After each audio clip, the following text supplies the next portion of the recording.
The sound comes first. Before you see anything, before you understand anything, you hear it. Knock, knock, knock. Soft, careful, the kind of knock a person makes when they don't want to be heard by anyone except the one person on the other side of the door. Before we begin, don't forget to like and subscribe to Amazing Folktale, but only if you genuinely connect with this story, and let us know in the comments where you're watching from and what your local time is. I love seeing how these stories connect people from all around the world. Now let's get started. Narrow cot in a basement that once housed her son's outdated baseball trophies and her daughter-in-law's off-season clothing Margaret Cole sits on. Near the ceiling, painted shut, is a little window opening letting in a band of dark afternoon light. Because the pipes below sweat cold, a space heater in the corner runs all night. A landline phone is sitting on a shelf. No one remembers it still works. There's also a door. Outside door dead-bolted. 61 years old Margaret is. Her spouse died young, therefore she raised 2 kids alone. She spent 11 years working double shifts at a restaurant so her children could eat something other than instant noodles. From a garage to an empire worth more than she can totally conceive in her head,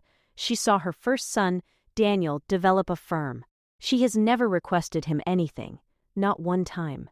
She is locked in her own son's basement tonight, and the woman who locked her in there is upstairs giggling on the phone with a friend about how quiet the house has been lately. Margaret whispers the words she has been saying to herself for 3 weeks now, the words that prevent her from shattering entirely as she pushes her palm against the chilly door. He is unsure. My kid is unfamiliar. Daniel Cole is finishing the most important transaction of his career 2,000 miles distant in a glass-walled conference room on the 40th floor of a building in Singapore.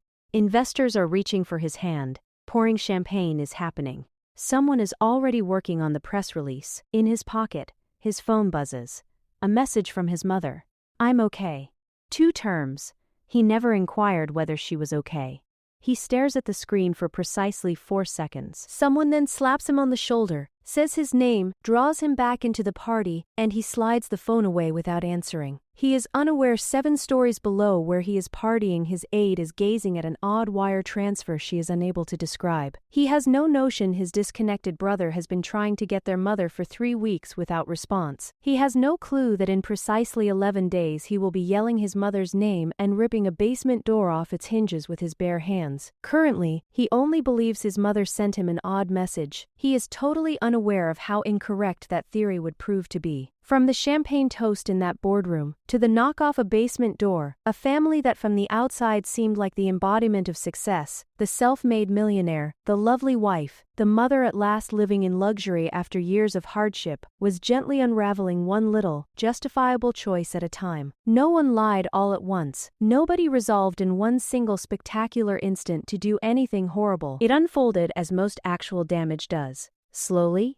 fairly, one excuse at a time, until the justifications piled up to something none of the people generating them could have foreseen at first. This is the tale of how it developed. Like most stories about concealed truth, it begins with a woman who chose to remain silent rather than run the risk of too little or too late belief. This is the tale of how a family founded on love gently turned into a family founded on lies. And how one desperate phone call, a locked door, and an ignored landline brought the truth crashing down. You have to know who Daniel Cole truly is, not the boy below all the business magazines cover, to see how he nearly lost his mother without realizing it. Daniel shared a room with his younger brother Elliot in a 2-bedroom apartment above a laundromat, while their mother worked nights at a diner off Route 9. When Daniel was 11, his father had passed away from a heart attack at 42, before the ambulance could even get there. There was no life insurance. There wasn't any savings account. Margaret was the only one there, weary and upset, rising daily regardless. Daniel recalls how she would check on him and Elliot before she even took her shoes off, the scent of grease still on her uniform, and the sound of her keys in the door at 2 a.m. He recalls her telling the boys it was in the shop, selling her wedding ring during a terrible winter to pay for the heating bill. He didn't learn the truth till he was 23, and at last inquired why she never wore it now. From a garage with 2 workers and a laptop that overheated if you opened too many tabs, he developed his company, a logistics technology platform that changed how mid-size companies transported goods across the nation. He hardly slept for 4 years. He neglected birthdays, vacations, his own health. Every time he felt like giving up, though, he thought of his mother's weariness, her sacrifice, the ring she traded so he may live in a warm flat, and he kept going. He was a billionaire 32. At 34, his firm was signing agreements with customers on 3 different continents. With real cash, not stock option money, he first bought his mother a property. She rejected it for months. "I'm not looking for assistance, Daniel." 15 years overdue. For every double shift she ever completed, he had to persuade her it was payment, not charity. 3 years ago, Daniel's relationship with his younger brother Elliot broke in a way that now seems minor against all that comes next, but which then seemed great. Never as motivated or as fortunate as his older brother, Elliot begged Daniel for a loan to help a failing restaurant he had invested his money in. Daniel gave the money but added stipulations. Business terms, supervision, the same instincts that had helped his company successful to apply, clumsily, to his own brother's pride. Elliot rejected the money on those terms. "Phoned Daniel, just another investor who happens to share my last name." And the two brothers stopped conversing. Margaret spent 3 years call each one individually, never quite succeeding, always hoping time would do what her efforts couldn't, silently trying to close the gap between them. Neither son realized that the very trust and communication breakdown that kept them apart for 3 years would eventually help to explain why it took so long for someone to notice anything amiss at home. Elliot no longer kept Daniel's phone number saved. Daniel hadn't considered why his brother had grown silent since 3 years ago. His brother had been quiet, by choice. Margaret had a stroke scare 2 years ago. It was a little one, a warning rather than a disaster, but it was enough to scare her boys, even the one not currently speaking to his brother. Daniel demanded she live with him and his wife Vanessa, rather than by herself. Margaret fought back. Being anyone's weight appalled her. Daniel promised her though, promised her she would always be the most significant person in that house. He wholeheartedly trusted that pledge. He recalls the precise moment he achieved success. Margaret's one bag was between them. Her gaze pointed anywhere but his face, since she hated that he could see how anxious she was to leave the small flat she had called home for 20 years. They were standing in his driveway. He told his mother, "You're not moving in because you're weak. You're moving in since I at last get to care of you the way you cared of me. That is not generosity. That's merely, it's just what families do." "I don't want to be underfoot," she remarked softly. "You could never be underfoot," he declared, and meant it so entirely that the memory of saying it will feel, months later, like something almost cruel in its innocence. A promise made by a guy who really thought that loving someone enough was the same thing as protecting them, and who had no clue yet how wrong that belief could prove to be. Daniel is unaware. What he has no cause to suspect is that one little unkindness at a time, in a house he seldom stays long enough to truly see. His promise has gently, invisibly been broken. Here is the truth about Daniel Cole that counts most for this narrative. He trusts people. He really believes his wife to be everything. He feels his empire, which he constructed to shield his family, is really guarding them. While he is one time zone away closing agreements in her name, he has spent so many years battling to comfort his mother that it has never once crossed his mind that comfort could be stripped away from her under his own home. That confidence is about to be challenged in a way nothing in his life has ready him for. Margaret Cole has spent her whole life shrinking herself so that others could feel large. Initially early, like sugar during wartime, she was the oldest of 5 kids, living in a house with limited funds and closely rationed love. Early on, she realized that to be protected in a packed house, one must need nothing. At supper, stay away from requesting seconds. Stay clear of complaining about the cold. Avoid weeping where others can see you. She brought that knowledge into marriage, bereavement, and motherhood. She never once told Daniel or Elliot how scared she was when her husband died and left her with 2 boys and no money. She managed 4 hours of sleep to smile through parent-teacher meetings. She picked up how to spread 1 pound of ground beef over 4 meals. For 9 winters she donned the same coat and informed her boys she just liked it. She fought every single time when Daniel got prosperous and tried to give her things: a car, a trip, a better apartment. Not because she didn't want them, but because some old, deep part of her still believed that wanting things made you a burden, and that being a burden was the most humiliating thing a person could be. That assumption is exactly what left her susceptible to what followed. 2 years ago, when she moved into Daniel and Vanessa's house, she brought almost nothing with her. Some clothes, her late husband's watch, a little box of pictures, and a lifetime habit of not making noise. She helped where she could. She voluntarily folded clothes. She stayed to herself in the mornings until she was certain Vanessa was up and ready, as she did not wish to encroach on her daughter-in-law's territory. She loved her son's accomplishments, but she never once told her former restaurant buddies about them. 20 years after the corner pharmacy had been sold, she still referred to it by the name of its first owner. She still paid in cash, carefully folded, as she recalled what it felt like to be reliant on tips. She also adored Vanessa. Actually, she noticed a young woman working hard to establish a life, and saw fragments of her own earlier self in her.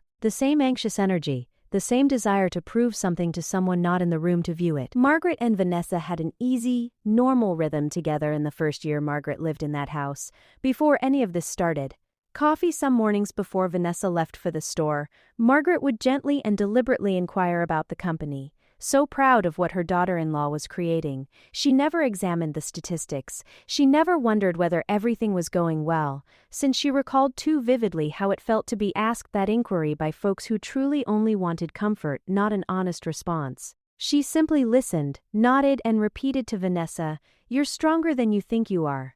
She meant it as inspiration. She had no idea those remarks would finally seem to Vanessa like a charge, evidence that Margaret had somehow noticed the tension under the surface long before Vanessa was ready to acknowledge it. That is the disaster lying silently under all that comes after. The two ladies were never actually adversaries, just two people who had each spent a lifetime learning to cover their fear so expertly that neither one ever picked up the ability to ask the other for assistance. Margaret couldn't have known, as Vanessa never let her view it, that beneath Vanessa's sheen and assurance was a woman drowning in a very different sort of fear. Margaret found that anxiety when it began seeking for somewhere quiet, somewhere safe, somewhere where it wouldn't be questioned. Not because Margaret had committed something incorrect. However, Margaret was the only person in that house who had spent her life learning not to fight back. When Margaret really starts this story, she has already observed little, weird things for 3 weeks and told herself they don't count. A remodeled lock, a missed meal, a call that ended too quickly. Quietly, the way she has chosen so many things in her life, she has already decided not to cause a stir. She is unaware that her silence is about to turn into the exactly what almost costs her all. Vanessa Cole doesn't consider herself a heartless woman. This is significant since it is true, and this is just what makes her dangerous. She was raised the only child of a mother who saw beauty as a gauge of love. Always pristine, always photo-ready, and always one terrible month from foreclosure no one outside the family was ever permitted to know about. Vanessa's childhood home was her mother taught her, without ever saying it directly, that the moment people saw you struggling, they stopped respecting you. In Vanessa's childhood home, weakness was dangerous as well as unpleasant. It was the reason others ran. When Daniel's business was still little enough to call success uncertain, she met him.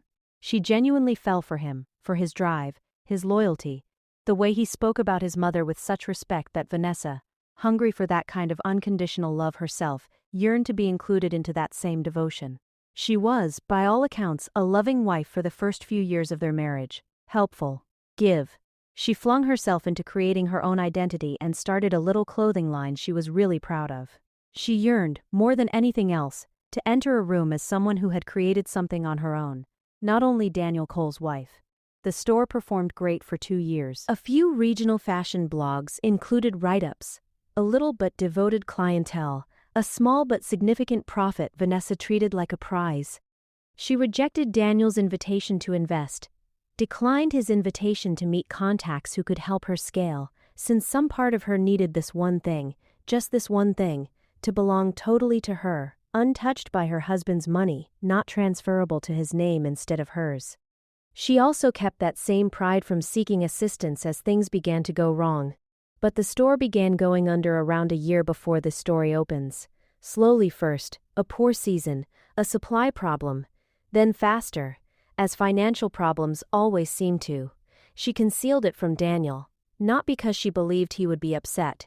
Part of her, some old, buried section, thought that if he saw her failing, he would view her as her mother always worried the world would see them, exposed and no longer worth living for. That worry almost ruined her marriage 8 months before this narrative started. Daniel learned a portion of the truth, not the amount of the debt, but enough to make him wonder things. Divorce was a genuine, stated choice in their home for 2 terrifying weeks. Margaret, of all people, sat Daniel down and advised him against letting pride kill his marriage. Margaret also lacked the whole truth. She just thought in second chances, as she had always done. The marriage lasted. Vanessa has never said to anybody, most days not even herself, that she has never forgiven Margaret for being the cause the discussion stopped before Vanessa had to. It makes no sense.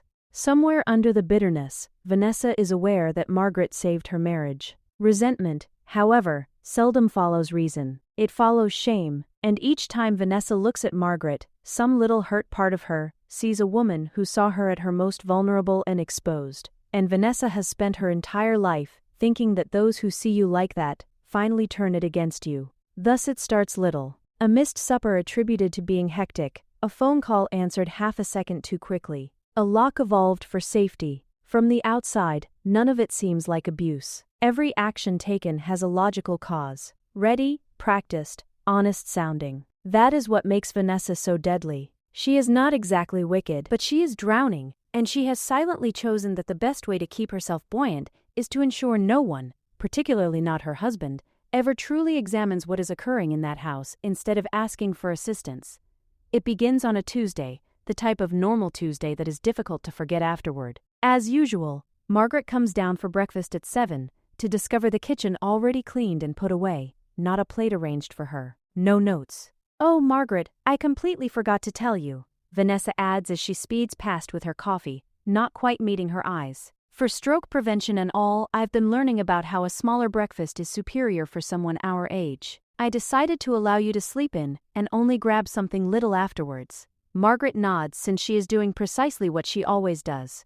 She thanks you and prepares herself a piece of toast. She never requested sleeping in. She doesn't mention she's been up since 5, restless. She tries phoning Daniel that night. He's 14 hours ahead, somewhere in a hotel room getting ready for a meeting, and she just wants to hear his voice, nothing urgent, just the little comfort of her son's laugh on the other end of the line. Vanessa responds first. On the same counter she is carrying both Margaret's phone and hers. "Oh, Margaret, here let me just..." Vanessa taps the screen. "Your phone must be dead. I sent him a message so he would know you tried. You know how it is just before a major close, he has consecutive meetings all day." Margaret adds softly, "I just wanted to hear his voice for a minute." "I see, I will tell him to call you tonight, all right?" That evening he avoids calling. Margaret reassures herself that it's the time difference. She assures herself Vanessa is only trying to assist. She goes to bed with a little odd chest discomfort she has yet to name. Margaret wonders, as softly as she can, the following morning whether her phone charger could be damaged. It seems to be draining rather quickly these days. Vanessa waves off the topic with a chuckle. "Old phones do that, Margaret. The battery dies. I will get you another one." No new phones ever show up. Margaret doesn't ask again since, in her opinion, asking twice begins to resemble complaining. Something she has spent her life rejecting. She starts to see a pattern, though not quite ready to admit it to herself. Every time she reaches for something, a call, a conversation, a moment of her son's attention, it eludes her, turned, postponed, softened into nothing by an excuse always reasonable on its own. Only when she lies awake at night, tallying them in the black, does the pattern start to seem less like chance and more like something being done to her, on purpose, by someone who knows just how to make it appear like nothing at all. 3 days later, she notes the lock on her bedroom door has been altered. The mechanism now faces the opposite way. A little brass cylinder now rests on the frame's outside rather than inside, where it should be on any conventional door. She stands in the corridor for a long time, gazing at it, convincing herself it must be a mistake. A contractor got turned around as to the direction the door swings. An unintentional error. She avoids asking Vanessa about it. A quiet, self-protective part of her determines it's not worth the uncomfortable trip. It would be best to let it pass, best not to cause a commotion. That same week, on the other side of the world, Priya Malhotra, Daniel's assistant, is going over the household account statements, something she does every month for 2 years without incident, when she sees a transfer she doesn't recognize. Sent to an account called R. Delgado Holdings, $4,000. She flags it, then sends Daniel a short message. "Odd transfer on the household account. Want me to investigate it or is this normal?" Buried in acquisition paperwork, Daniel checks the message between calls. He types back, "Perhaps Vanessa's business stuff, don't worry about it.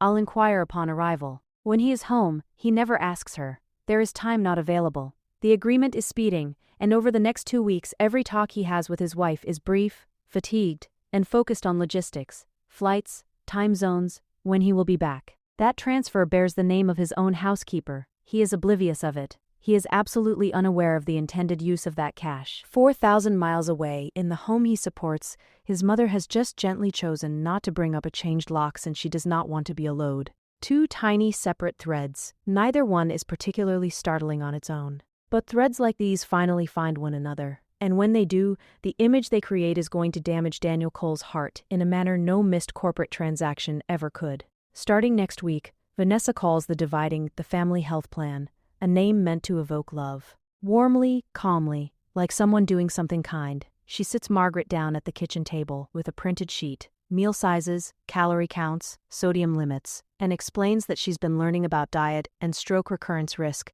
and just wants to keep Margaret safe. Though originally it might feel odd, Vanessa adds, "I truly think this is what is best for you." Margaret reviews the sheet. The amounts mentioned are far from adequate for an adult woman, let alone a youngster. But she remembers her stroke scare, considers how terrified her boys were, considers how much she doesn't want to cause others to worry once more. So she remarks, "Of course, dear, thank you for thinking of me."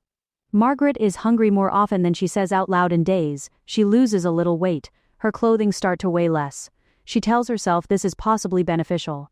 She tells herself Vanessa intends to mean well. One evening, Margaret lets herself a little joke, the sort she used to tell her boys when money was low, at the kitchen counter measuring rice with a plastic cup Vanessa left out especially for that purpose. "Well," she half smiles, "I guess I will at last fit into that dress from my wedding once more." Though she couldn't have explained why, not even to herself, Vanessa laughs a little too quickly, a little too brightly and says, "See, it's already working." And something in the exchange makes Margaret smaller than she was before she said it. She avoids talking about her hunger to others. She has spent 61 years practicing not to. But her body keeps its own record even when her mouth stays silent, the way her hands shake gently by 4 in the afternoon, the way she starts going to bed earlier not because she's tired, but because sleep is the only thing left that doesn't need energy she doesn't have. She still doesn't realize that Rosa Delgado, the cleaner who has worked in this house for 3 years, has started quietly leaving extra food in Margaret's room, a wrapped sandwich tucked behind a stack of towels, a piece of fruit left on the nightstand while she tidies. Rosa claims nothing regarding it. She just does it every day, exactly how people do little gestures of kindness when they are too scared to perform the major one. Afraid that asking about the food might make it stop, Margaret sees it but stays silent. Meanwhile, Vanessa's campaign spreads outward into the outside world. She casually remarks to Daniel's cousin at a neighborhood dinner that Margaret has been a little forgetful lately, nothing serious, but at her age. She tells a friend at her book club, her voice pitched exactly between concern and load, anxious about Margaret's memory. Every remark is little. Every remark is deniable. Every remark is a seed. Nobody asks questions. Why would they? Devotion to her mother-in-law is evident in Vanessa every way. She is the person running Margaret's care, after all, the one who moved Margaret in. Diane, a longtime family friend who has known Margaret for more than 10 years, remarks softly at the neighborhood dinner that she hasn't seen Margaret at the community garden in weeks. Rain or shine, Margaret used to spend every Saturday morning assisting with the communal plots. Diane inquires, "Is she all right?" "I yearn for her." "She's been having some good days and terrible days," Vanessa remarks, her tone just right with melancholy. "I think it's better for her to take it easy for a while. Still, I'll let her know you requested." Diane nods, understanding, and never second doubts it. Why would she? Vanessa says it with such warmth, such visible concern that doubting her would feel almost unkind. Vanessa is learning it's very simple to disguise wickedness if you present it nicely enough in the language of love. The buy hits first actual resistance back in Singapore. The company Daniel's team is trying to buy has a hidden minority shareholder buried 3 layers deep in a holding structure, and the lawyer representing that shareholder has a name that nags at something in the back of Daniel's mind. Cormac Reyes, he is unable to locate it, entangled with his father's faded paperwork, a name he faintly recalls hearing at a kitchen table 15 years ago floats somewhere in the mist of early memory. He's too weary, too deep in spreadsheets, to pursue the sensation down. Since the deal is worth $400 million, and there isn't time to be sidetracked by a name that likely means nothing, he makes a mental note, ask about this later, and moves on. Exhausted, sitting on the side of a hotel bed he has hardly utilized all week, he calls home that evening. warmth in her voice. Vanessa assures him everything is okay, informs him Margaret has been resting more but is doing well, advises him not to worry about anything back home. He should concentrate on the deal. How is she truly doing? He wonders, some minor impulse driving him to push just a little past the comfort. Really? Better than I thought, Vanessa quips effortlessly. She's quieter than normal. But I believe that's only her adapting. You know your mother. She dislikes to be any problem. Daniel says, that sounds like her. Then chuckled gently, the laugh of a man who has no idea that her very quality he loves most about his mother, her refusal to ever be trouble, is exactly what is now being deployed against her. You always take such good care of her, he remarked with total heart. Vanessa answers, of course I do. She's related. He hangs up thankful, fortunate, like a man whose life, against all odds, is indeed turning out as he always wished it would. He is unaware his mother went to bed starving that evening. He is unaware that her door's lock now only opens from one side. Two pieces of the very same problem awaiting his readiness to view them are a lawyer's name and a housekeeper's daughter's transfer somewhere in his own unconscious. Margaret discovers the first piece of unquestionable evidence entirely by chance in the recycling bin. She sees a torn receipt close to the trash bin when she is taking out the garbage, one of the few little tasks she still insists on performing herself as it makes her feel useful. Receipt of a locksmith, dated 2 weeks prior to her bedroom lock replacement. Holding that little piece of paper, she stands in the garage for a very long period and senses something change in her breast. This was not an error. This wasn't caused by a mistake of a contractor.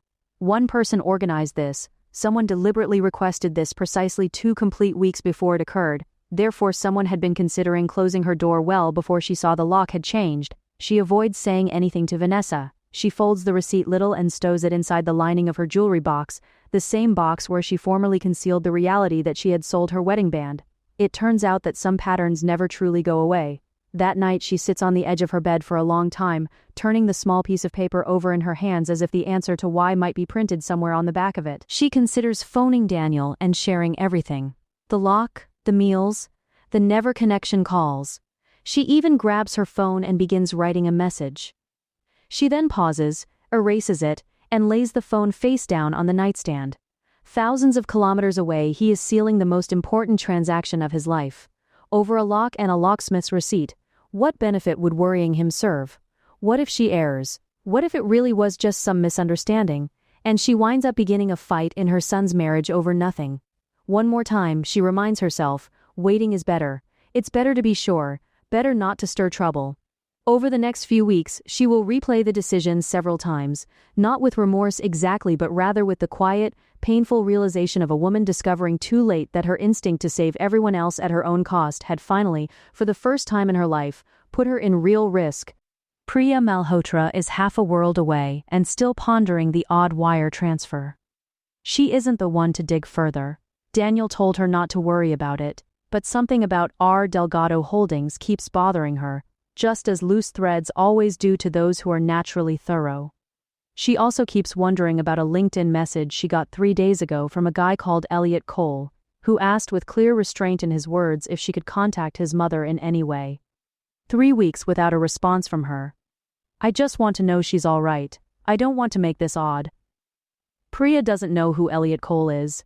Daniel has never once mentioned a brother in 2 years of working as his assistant. She almost dismisses the message as a stranger with the wrong family, until she notices Elliot's LinkedIn photo bears an unmistakable resemblance to Daniel. The same jaw, the same eyes, 20 pounds lighter and 3 years younger looking from stress. She doesn't respond yet. She isn't sure it's her place. But she saves the message, the way she saves everything that doesn't quite make sense to her yet. Back at the house, something small and important happens that no one registers as important at the time. Margaret, alone in the basement storage room looking for an old photo album, finds an ancient landline extension mounted on the wall behind a shelf of boxes, a relic from years ago, installed for her late husband's medical alert system, long since forgotten by everyone in the house except her. She stares at it for a long moment. She doesn't know yet how much this small, dusty phone is going to matter.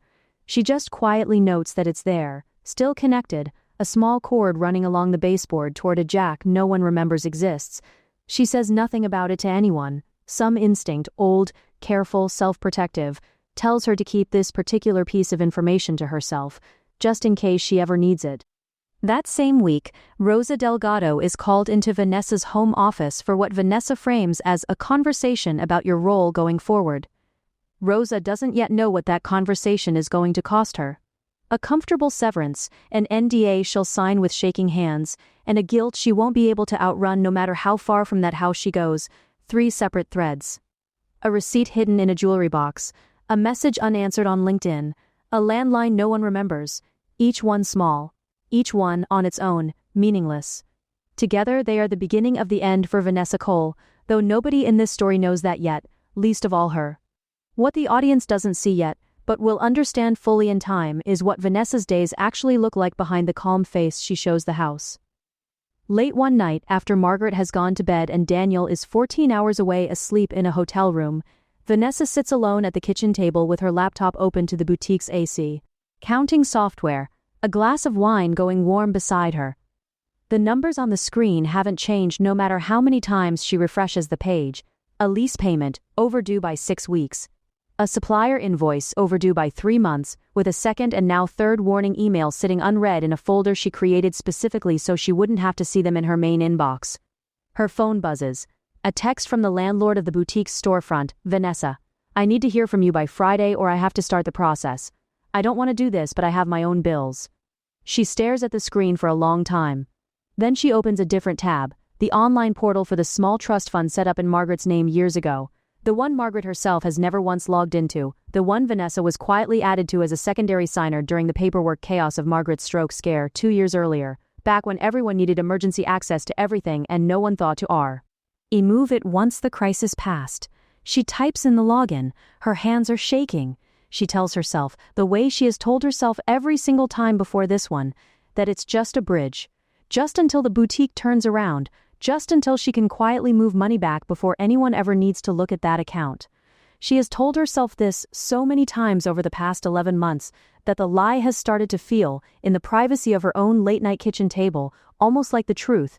She transfers $4,000. Not the first time, not close to the first time. She closes the laptop, finishes the wine, and goes to bed telling herself one more time that tomorrow she'll figure out how to fix this before anyone finds out. Tomorrow never comes the way she plans it to.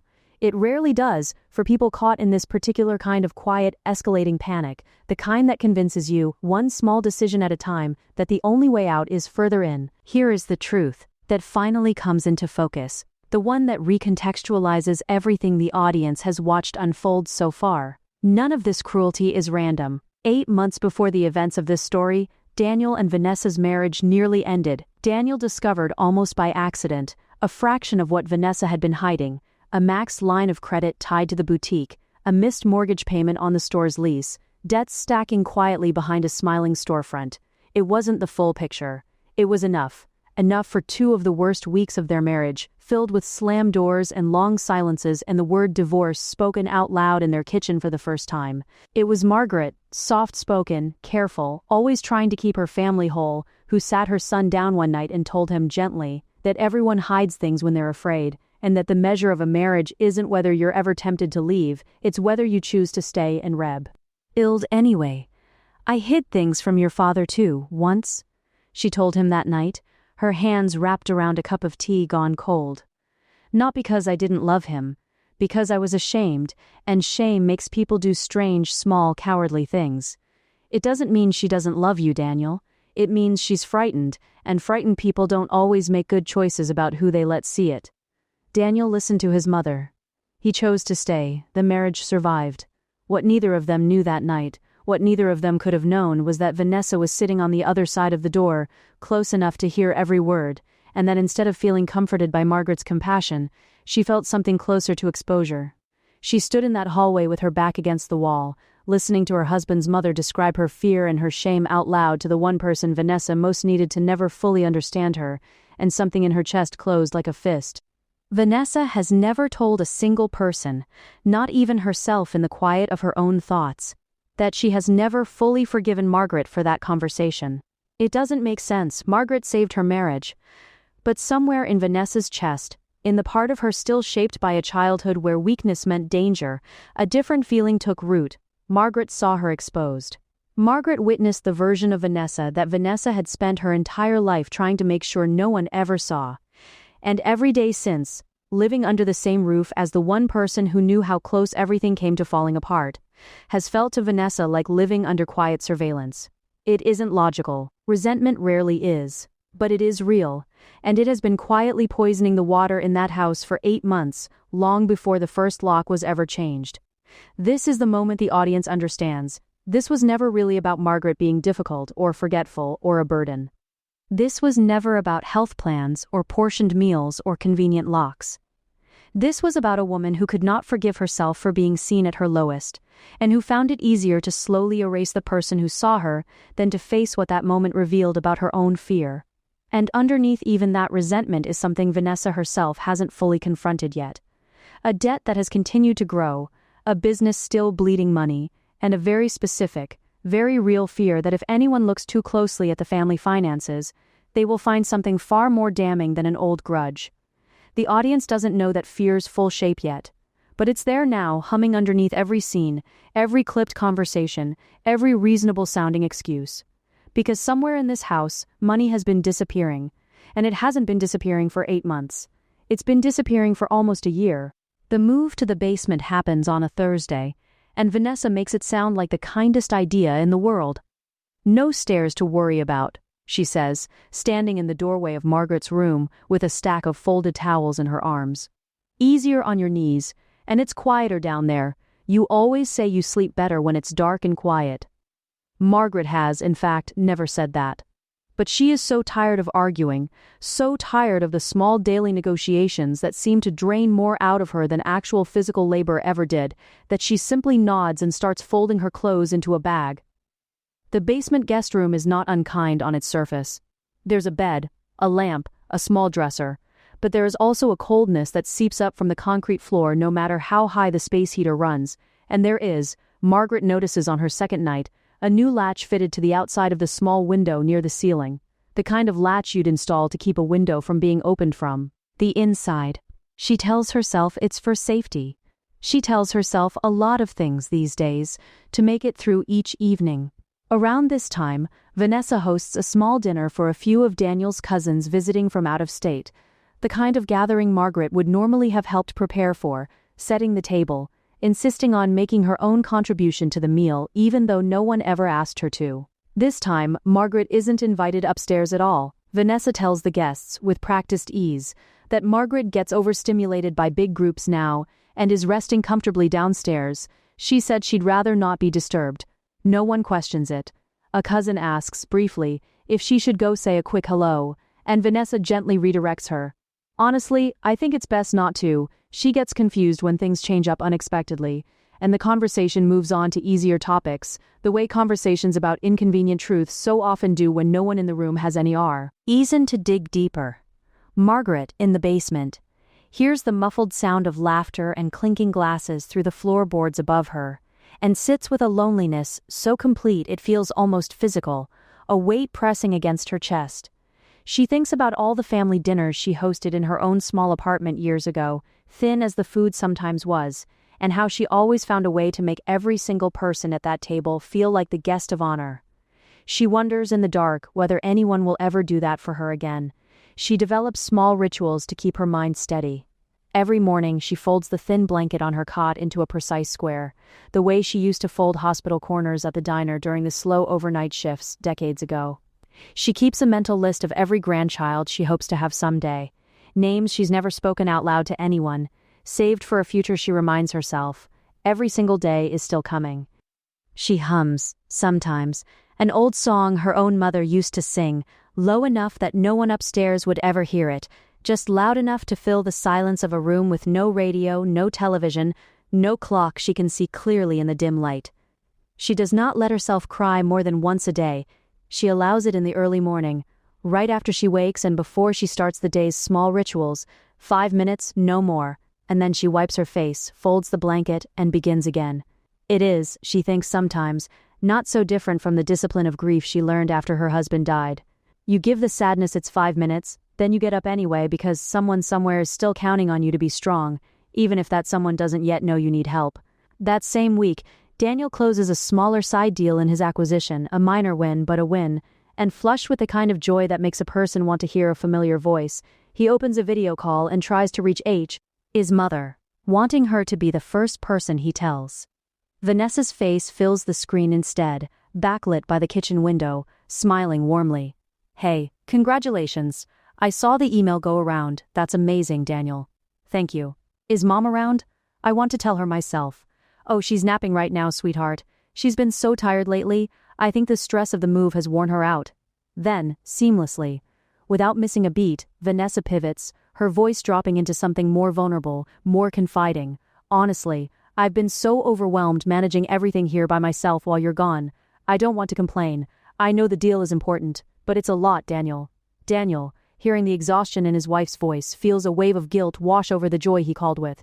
He spends the next 10 minutes apologizing for being gone so long, for not helping more, for putting so much on her shoulders, and by the time the call ends, he has completely forgotten that he called to speak to his mother in the first place. The audience watches this scene and feels something close to physical pain, because they can see exactly what's happening even as Daniel cannot. His own guilt, his own good heart, is being used as the very tool that keeps him from asking the one question that would unravel everything. "Can I talk to my mom?" 2 days later, Rosa Delgado quits. She doesn't give 2 weeks' notice. She doesn't explain herself to anyone in the house except a short, formal text to Vanessa. "I need to step away from this position. Thank you for the opportunity." She leaves on a Tuesday morning while Margaret is still asleep, and Margaret wakes up to find the woman who had quietly kept her fed for weeks simply gone with no goodbye. Margaret cries that morning, not loudly, not where anyone could hear, because Rosa's small kindnesses, the extra sandwich, the fruit on the nightstand, the 2 or 3 sentences of real warmth exchanged each day, had become the only proof Margaret had that someone in this house still saw her as a person and not a problem to be managed. She has no way of knowing that Rosa didn't leave by choice. She has no way of knowing about the envelope of cash that changed hands, the NDA signed with a shaking pen, the guilt Rosa is already carrying out the front door with her, guilt that will not let her sleep for the next several weeks. All Margaret knows is that she is more alone now than she has ever been in her own son's house. A few days later, something happens that Margaret doesn't witness but that changes the shape of everything to come. Elliot, increasingly unsettled by 3 weeks of silence from his mother, drives out to the house unannounced, something he hasn't done in the 3 years since the old money dispute drove a wedge between him and the rest of the family. Vanessa answers the door before he's even reached the porch, positioning herself squarely in the frame, blocking the view inside. "Elliot, wow, it's been a while." Her smile is warm, practiced, immediate. "Mom's resting right now. She's had a tough week. It's really not a great time. I just want to say hi," Elliot says. 2 minutes. She really needs her rest, Vanessa says, and something in the firmness underneath the friendliness makes Elliot take half a step back. He doesn't push.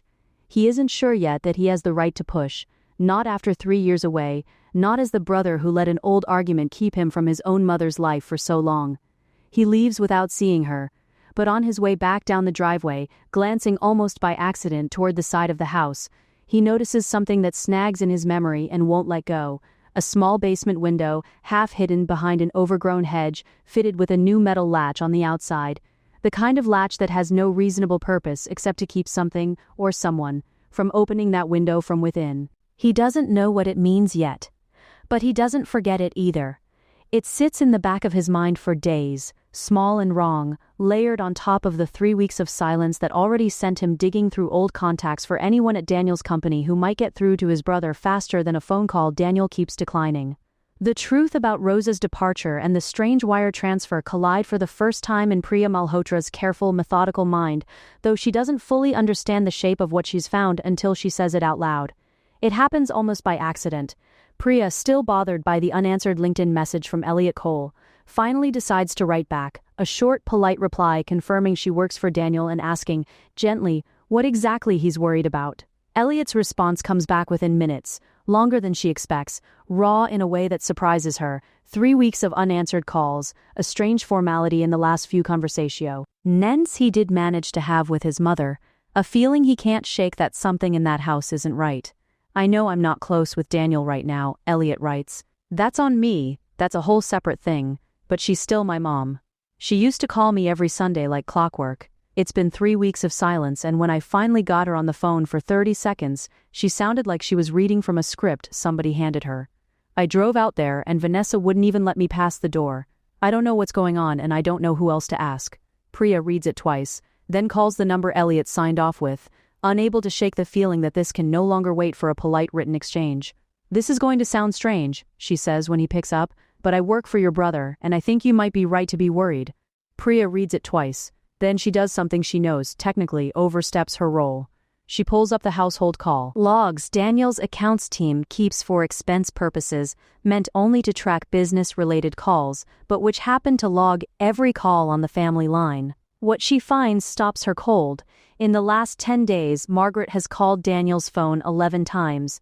Every single call was declined within 2 seconds, faster, Priya realizes, staring at the timestamps, than any person could realistically see a name, register it, and choose to decline. These aren't declined calls. These are calls someone is actively, immediately rejecting on Daniel's behalf.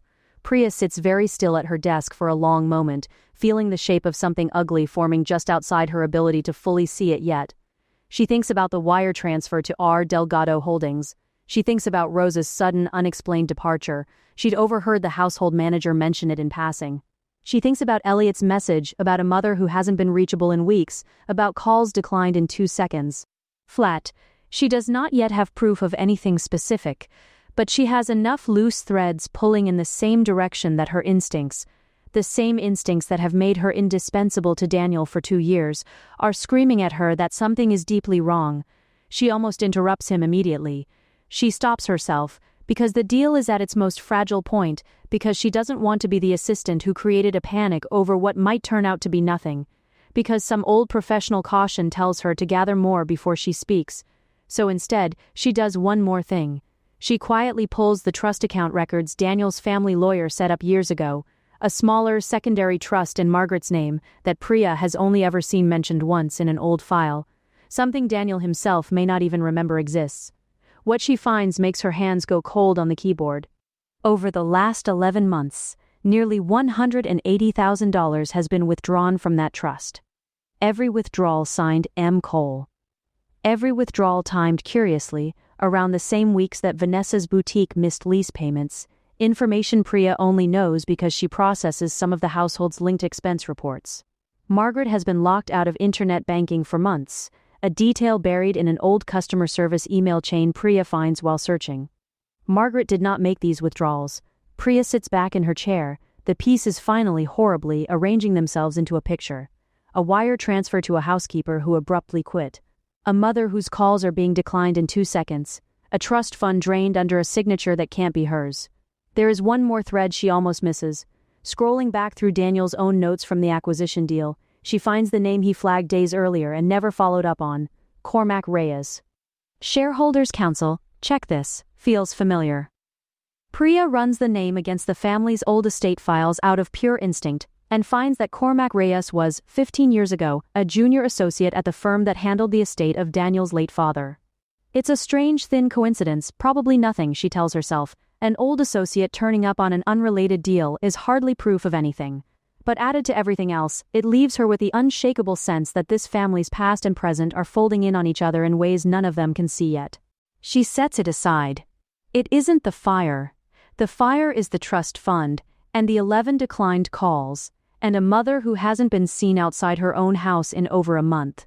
She picks up her phone and calls Elliot Cole directly. Daniel is standing in front of 11 investors, mid-sentence, walking them through the final terms of the acquisition, when Priya breaks 2 years of professional protocol and interrupts him in the middle of the most important meeting of his career. She doesn't send a note. She doesn't wait for a break. She walks straight into the glass-walled conference room, and every head turns toward her.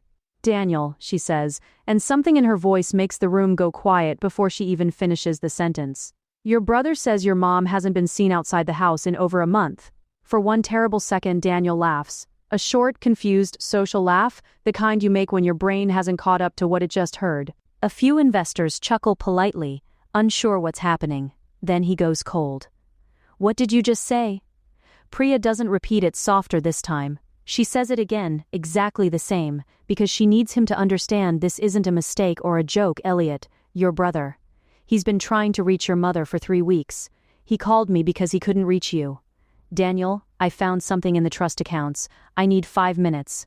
Daniel excuses himself from the room without a single word to the investors, which is by itself more alarming to the people watching than anything Priya said, because in 2 years, no one has ever seen Daniel Cole walk away from a deal mid-sentence.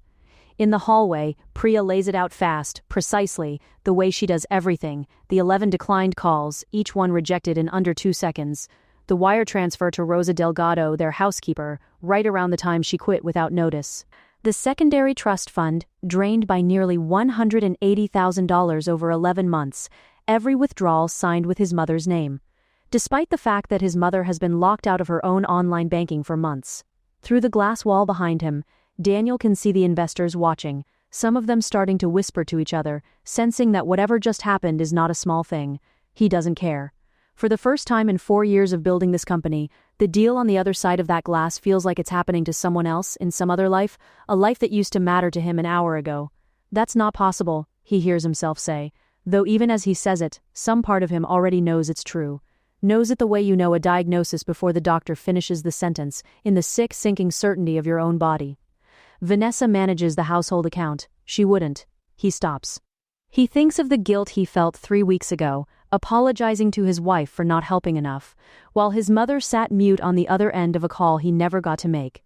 He thinks of every reasonable-sounding excuse he accepted without question, because questioning them would have meant admitting something he wasn't ready to see. Call the house, Priya says quietly, right now. Daniel listens without moving, his face going through something Priya has never seen on him before. Not anger yet, not even fear yet, just a kind of dawning, sickening disbelief, the particular vertigo of a man realizing that the floor he's been standing on for 2 years was never as solid as he thought. He does. Vanessa answers on the 3rd ring, her voice warm, rehearsed, familiar. Hey, sweetheart. Everything okay? You never call this time of? Can I talk to my mom? A half-second pause, small. But Daniel, listening for the first time in weeks, the way you listen when your whole body has gone on a alert, hears it. She's resting. She's been sleeping a lot lately. I think that the stress of everything, you know how? Vanessa. His voice is quieter now, and something in that quietness makes even Priya, standing beside him, go still. Put my mother on the phone. And in the 4 minutes of stalling that follow, she's in the bathroom. She's just falling back asleep. Let me go check. Hold on, hold on. Daniel hears something in the background of the call that he will remember for the rest of his life. A faint, rhythmic sound, muffled, distant, but unmistakable once you know what you're listening for. Someone, somewhere in that house, is knocking on a door from the inside. Daniel doesn't remember booking the flight. He remembers standing in the hallway outside the conference room with his phone still warm against his ear. The line dead because he hung up without saying goodbye, and Priya already pulling up flights on her tablet before he even asked her to. 6 hours to the airport, 14-hour flight. You can make the 9:40, she says. I'll handle the deal room, go. He looks at her, this woman who has quietly kept his professional life running for 2 years, who just walked into a room full of investors and blew up the biggest meeting of his career to save his family, and all he can manage is, thank you. Go, she says again, softer.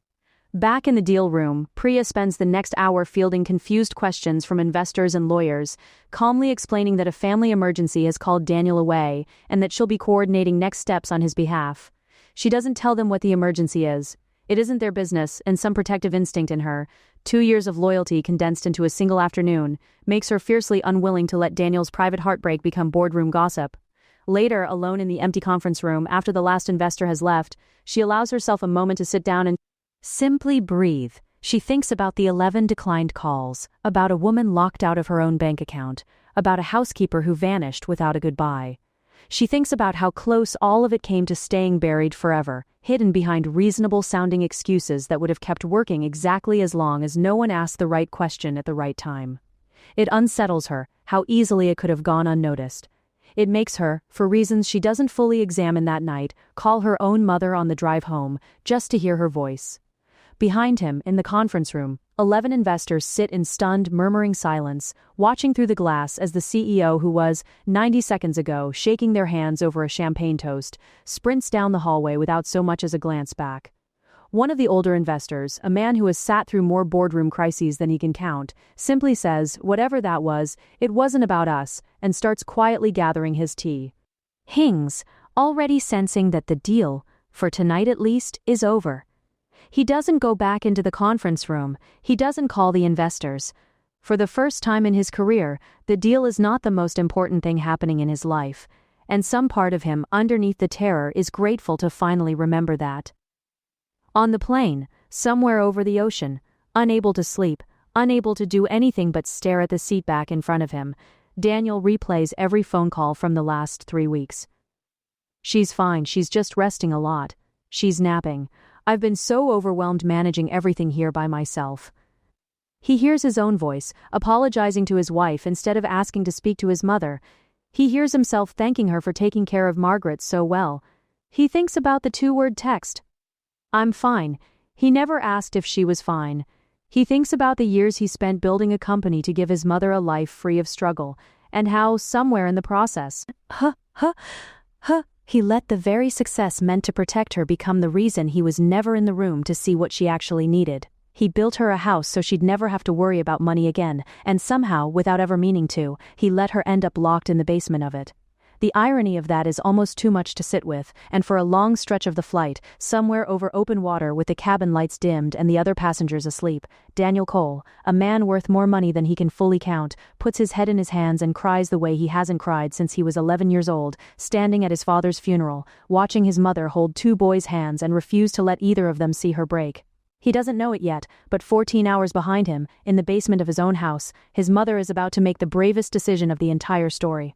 Margaret has spent the last several days quietly, carefully, working up the courage to use the old landline extension she found weeks ago behind the storage shelves.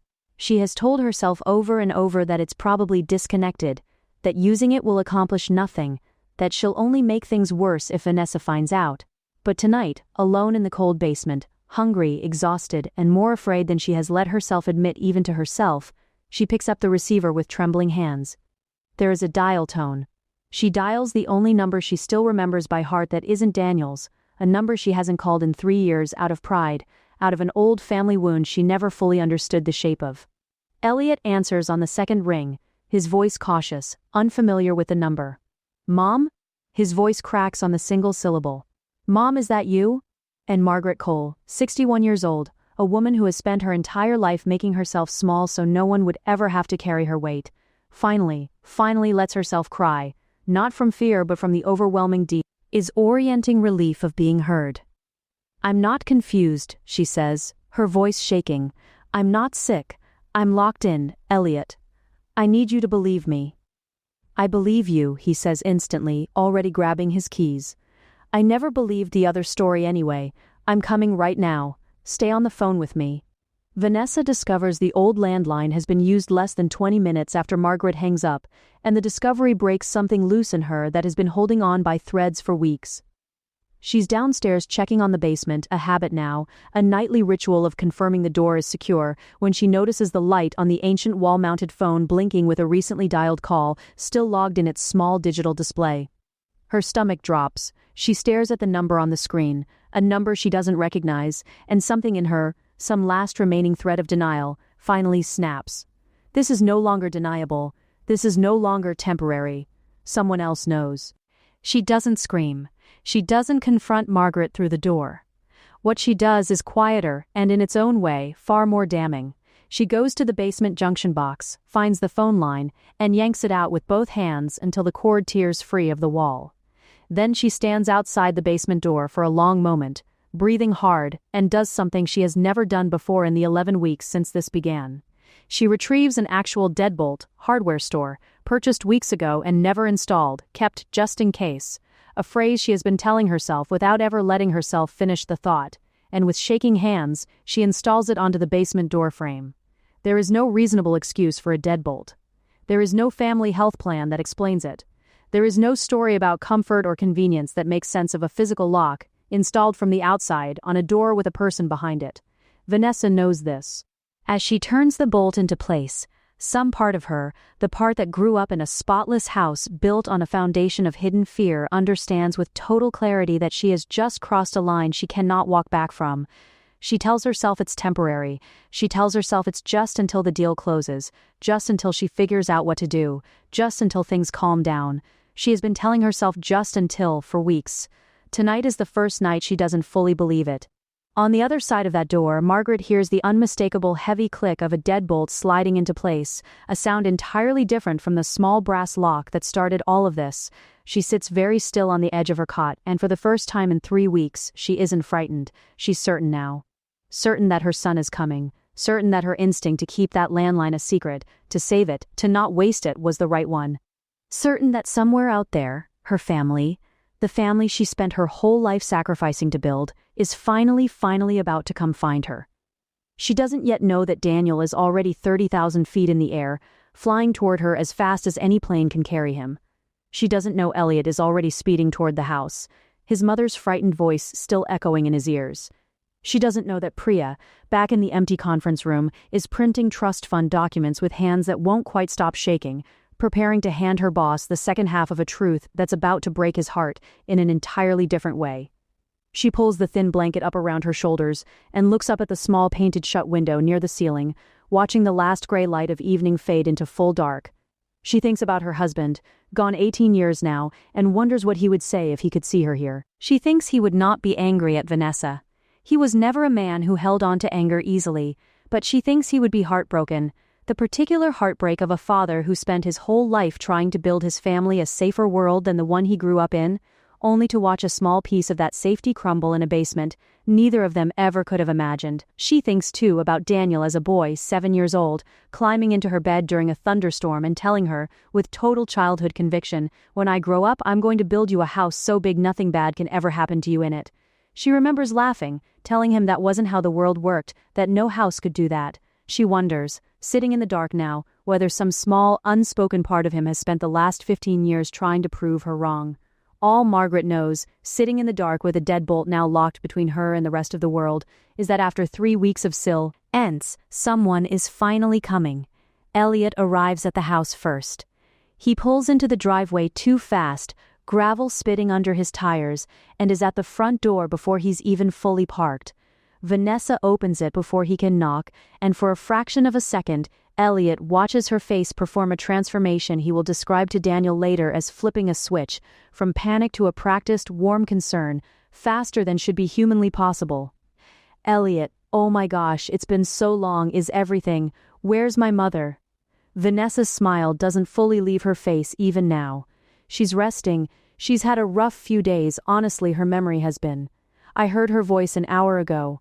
Elliot's voice is very quiet, very steady, the voice of a man who has spent 3 years wondering if he'd ever be believed and has just decided he doesn't need anyone's permission to believe himself.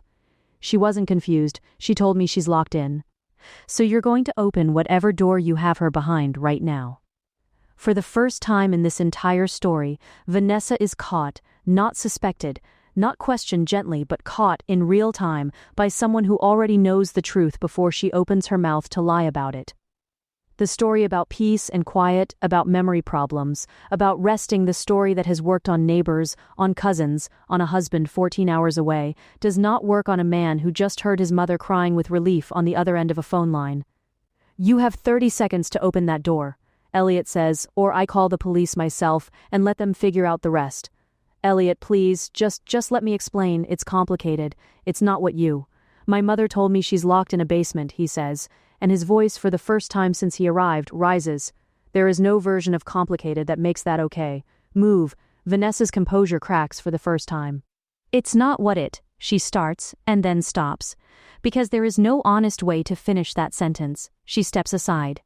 Elliot pushes past her into the house, already calling out for his mother, already heading for the basement stairs 2 at a time, leaving Vanessa standing alone in the front hallway with her hands pressed against her mouth, watching the last version of the story she's been telling herself, the version where this was still somehow temporary, still somehow fixable, collapse in front of her. Daniel lands 40 minutes later. He doesn't go home first. He goes straight from the airport to his office where Priya is waiting with a folder of trust documents laid out on the conference table exactly the way she promised. Every withdrawal, every forged signature, every dollar accounted for and traced back 11 months. Daniel reads through it standing up, one hand braced against the table, and Priya watches something in him go very quiet and very still, not the loud Anne. She half expected, but something colder, more focused. The specific stillness of a man doing math he doesn't want to be doing. My mother has been locked in a basement, and the person who did it has also been stealing from her for almost a year. He doesn't say much. He thanks Priya. He asks her to call the family lawyer. Then he drives home himself, faster than he's driven in years, arriving just as Elliot is trying, with mounting panic, to force the basement door open. The deadbolt has jammed. Vanessa, in a final desperate attempt to undo what she's done before Daniel could see it, tried to move Margaret out of the basement before anyone arrived, tried to unlock the door herself, to make it look somehow like nothing had ever happened. But the bolt, cheap and hastily installed with shaking hands weeks earlier, has seized in its frame. She is standing in the hallway when Daniel walks in, yanking uselessly at a door handle, insisting through tears that are, for once, not formed. "It's just stuck. It's an old lock. I was literally about to fix it." Nobody believes her. Not Elliot, not Daniel. Perhaps for the first time, not even Vanessa herself. But Daniel doesn't stop to argue. He doesn't stop to accuse her, to scream, to demand the truth right there in the hallway. He moves past his wife, past his brother, and puts his shoulder against the door his mother has been locked behind for 3 weeks. The door gives way on the third try, wood splintering around the jammed bolt, and Daniel stumbles into the basement calling his mother's name before his eyes have even adjusted to the dim light. Margaret is sitting on the edge of the cot, hands folded in her lap, and she is not hysterical. She is not sobbing, not broken, not the shattered woman Daniel braced himself to find. She looks up at her son with an expression that will haunt him for the rest of his life. Not relief exactly, not yet, but something closer to quiet, exhausted composure, the look of a woman who has spent 3 weeks making herself as calm as possible so that no one else would have to carry her fear along with their own. "I didn't want to worry you," she says softly, "during your big deal." Daniel crosses the room and drops to his knees in front of her, and for a long moment neither of them says anything at all, because there is nothing that could be said that would matter more than the fact that he is finally here.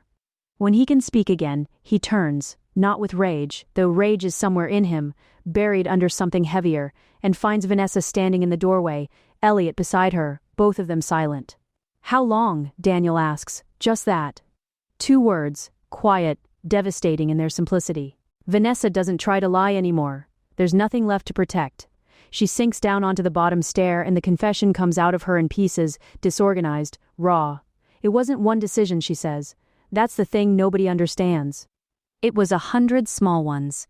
Every single time, I told myself I'd fix it tomorrow, I'd let her out tomorrow, I'd pay it back tomorrow. And then tomorrow came and I couldn't. I didn't know how to undo it without everyone knowing what I'd already done." "Why did you start?" Daniel asks, and his voice cracks slightly on the word why, because underneath the anger he genuinely desperately wants to understand how the woman he married became capable of this. And this is where Vanessa tells the truth that recontextualizes, without excusing, everything that came before: the boutique, hemorrhaging money for over a year, the terror, not of poverty exactly, but of being seen the way her own mother always feared being seen, exposed, failing, unworthy of staying for, the trust fund withdrawals that started in her own mind as borrowing, a temporary bridge she was certain she'd repay before anyone noticed. And when covering that debt required keeping Margaret away from her own bank statements, away from anyone who might ask questions, the isolation followed. Not as cruelty for its own sake, but as the frightened, escalating logic of someone trying to keep a lie from collapsing. "Why didn't you just tell me the boutique was failing?" Daniel asks, and there is real anguish in the question, not just anger. "Why didn't you tell me 8 months ago? I would have helped you. I would have found a way. You know that." "Because you would have looked at me the way you're looking at me right now," Vanessa says, and for the first time, her voice breaks completely. "Like I was something you needed to fix, or something you should have seen coming. My mother spent her whole life terrified of that look. I told myself I'd rather lose everything quietly than have you see me the way I always thought you'd eventually see me anyway. So instead, you took it out on the one person in this house who has never judged either of us for anything," Daniel says. "The one person who defended you to me when I wanted to walk away 8 months ago. Do you understand what that means? She saved this marriage, Vanessa, and you locked her in a basement for it. It does not make what she did acceptable." Daniel makes that clear, standing there in a basement that still smells faintly of cold concrete and fear. "You locked my mother in a basement," he says, "because you were afraid of being seen as a failure.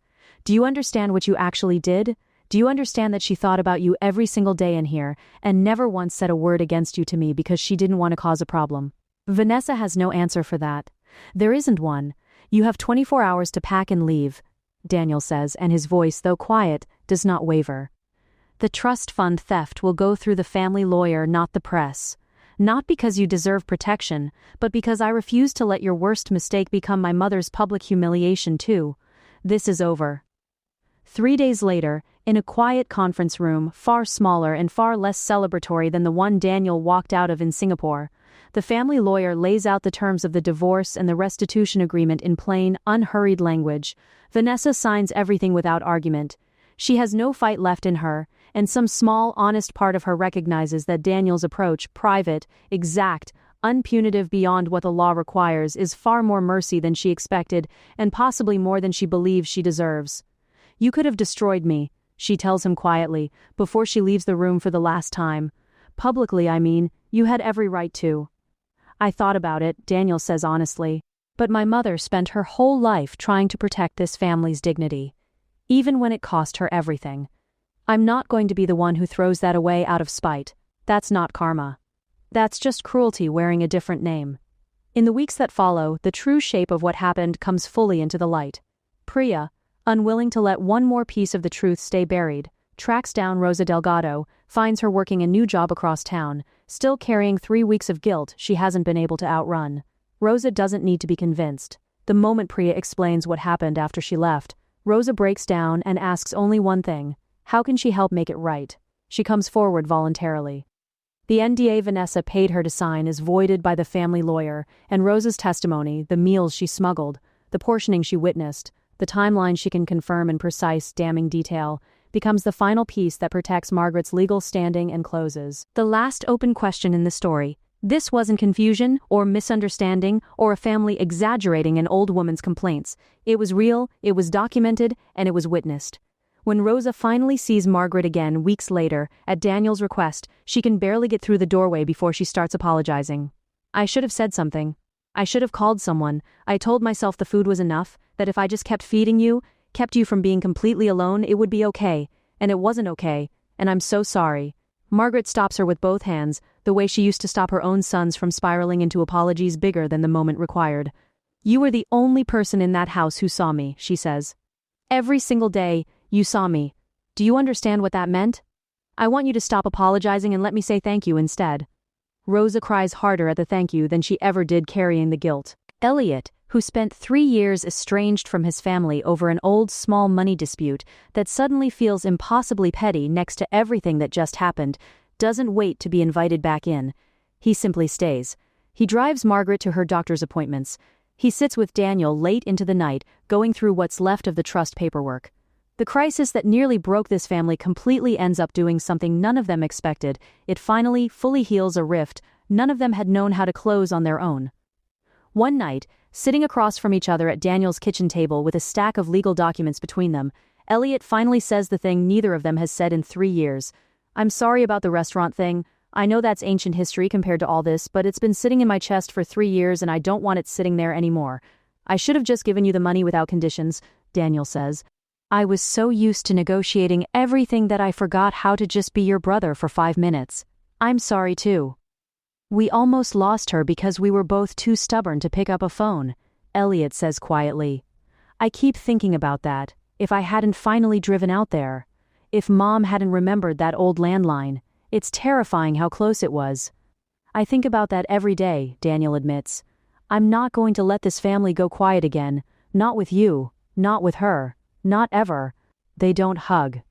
They're not that kind of family. Not yet. Maybe not ever entirely. But Elliot reaches across the table and grips his brother's shoulder, and Daniel lets him, and it is, in its own understated way, the first real repair either of them has managed in 3 long years. And Margaret gets the one thing she never once in 61 years allowed herself to ask for. Daniel doesn't move her into another guest room. He doesn't offer her a corner of someone else's house to be grateful for. He buys her a small house of her own, modest, sunlit, with a backyard just big enough for the garden she always said she wanted and never had time to plant. He hands her the keys himself, and when she tries to protest, some old habit, some old reflex telling her this is too much, that she doesn't need it, that she'll be a burden, he stops her gently. You spent your whole life making sure Elliot and I never had to worry about anything, he says. Let me make sure, for the rest of your life, that you never have to worry about anything either. She cries then, finally, fully, not from fear this time but from something she has almost no practice feeling. Being taken care of, without having to earn it, without having to be small enough to deserve it. Every Sunday, without fail, no matter how demanding the company becomes or how many deals are closing across how many time zones, Daniel drives out to that small house and sits with his mother in the garden she planted with her own hands. Sometimes they talk about everything that happened. More often, they don't need to. They just sit together in the quiet, ordinary sunlight of a Sunday afternoon, the same quiet she spent her whole life giving to everyone else, finally, at last, being given back to her. On one of those Sundays, months after the door was broken open, Margaret hands her son a small pot of tomato seedlings and asks him to help her plant them along the back fence.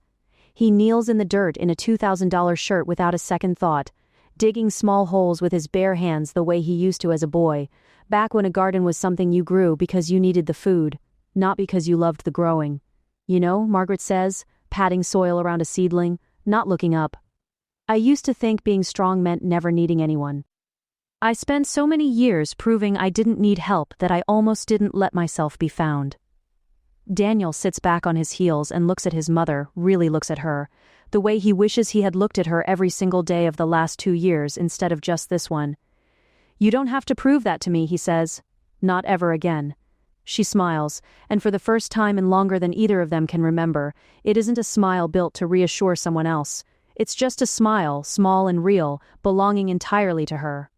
The night the door was broken open, before any of the legal proceedings, before Rosa was found, before Elliot and Daniel repaired 3 years of silence, there was one small, quiet moment that none of them ever spoke about publicly, but that all of them remembered for the rest of their lives. Daniel carried his mother up the basement stairs himself, though she insisted, weakly, that she could walk. He set her down on the couch in the living room, the same living room she'd been quietly excluded from for weeks, and wrapped a real blanket, a warm one, around her shoulders. He sat on the floor beside her, his back against the couch, and simply held her hand, saying nothing, for almost an hour. You don't have to talk, he told her, when she finally opened her mouth to explain, to apologize, to soften what had happened the way she'd softened everything her entire life. Not tonight. Tonight you just get to rest. I've got everything else. And for the first time in 3 weeks, for perhaps the first time in 61 years, Margaret Cole let herself do exactly that. She closed her eyes on that couch in a house that had almost broken her, held by a son who finally understood the full weight of what she'd carried alone for so long, and she slept without fear for the first time she could remember. The story doesn't end with punishment as its final image. It ends with a woman who spent 61 years protecting everyone but herself, finally learning what it feels like to be protected in return. And somewhere, in the quiet space between the locked door that started this story and the open garden that ends it, is the truth this family had to almost lose everything to learn. Love that only shows up after the crisis was always there. It just needed someone brave enough and desperate enough to finally pick up an old forgotten phone and ask to be believed. Moral of the story: the story helps us to understand that a solid family depends on love, trust, and honesty as its basic pillars.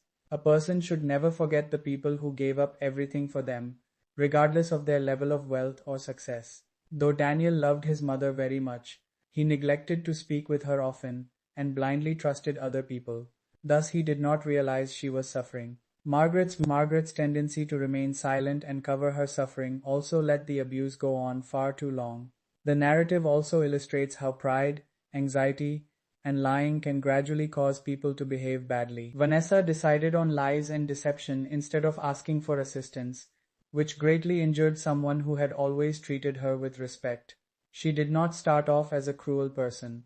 This reminds us that difficulties should be confronted with honesty instead of buried under justifications. Above all, we must never disregard strange signals or assume all is okay without checking on our loved ones.